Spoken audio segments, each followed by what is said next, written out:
Hi, I'm Erin Schmitz, Program Manager of the Skolnick House of the Depression Era, part of the Lakeshore Museum Center.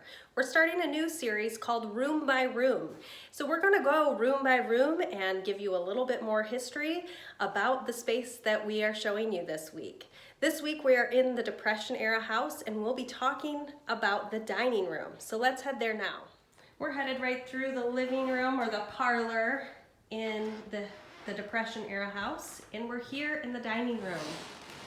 Not a very big room, yet a very important room during the Great Depression. Just like our families are doing right now, gathering around the table for a home-cooked meal is something that took place a lot in the Great Depression.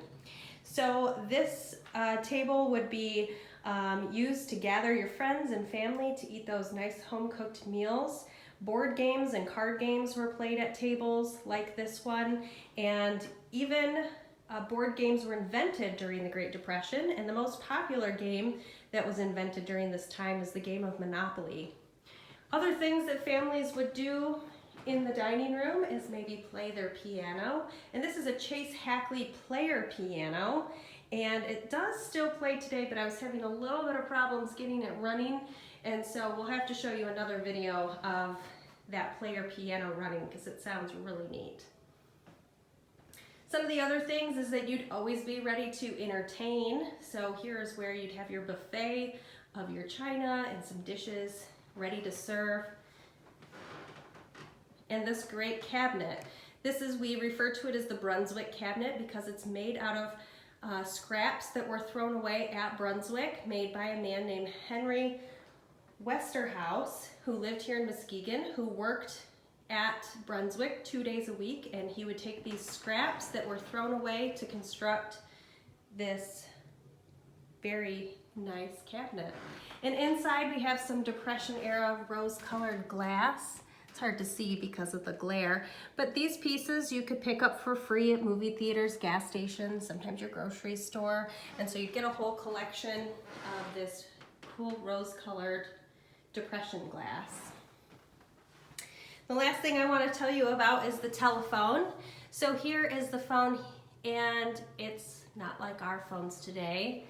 No video, no TV shows that you can watch on it, and not even your own line. This had a party line or a shared line. So you might be sharing your phone number with, or your phone line with, 3 or 4 of your neighbors, and you'd have a different ring or a different set of rings or tones so that you would know that it was yours. One of the biggest things that happened during this time is if you went to go make a phone call and pick up and listen, you may hear somebody talking on the other end.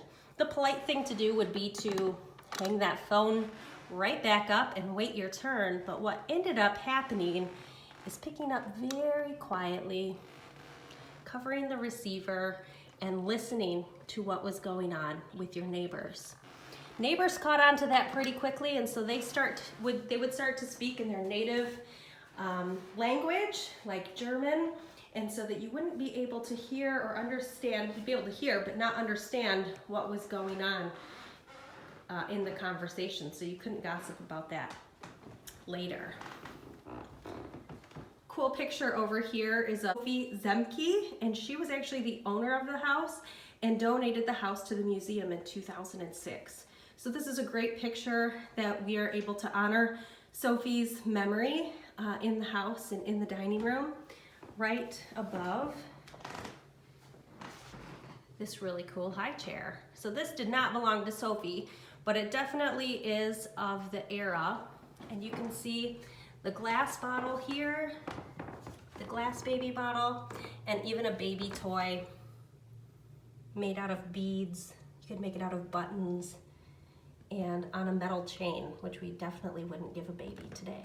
Well, we hope you enjoyed your room by room tour. Join us next time. Make a request at the bottom in the comments to request a room that you want to know more about, and visit us at hackleyandhume.org, at the lakeshoremuseum.org. Follow our Facebook page, Instagram, and we hope to see you real soon.